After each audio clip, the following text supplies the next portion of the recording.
Resolusyon na kumukundi na naman kay Congressman Leandro Leviste pinagtibay ng mga Batangas Congressman. Aba, RH number 12, Milky Rigunan. Milky.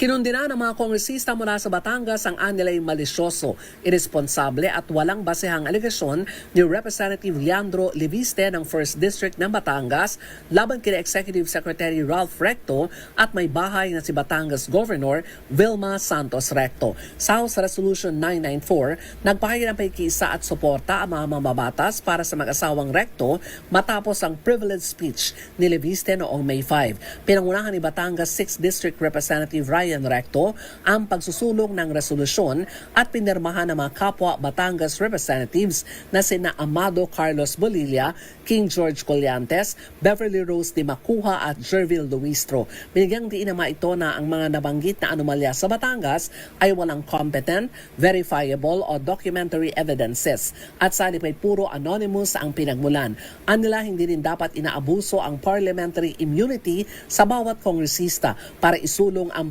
sariling interes. Bagyang asal ni Leviste ay grave misuse of legislative authority at mistulang naging takapagpakalat umano ng fake news.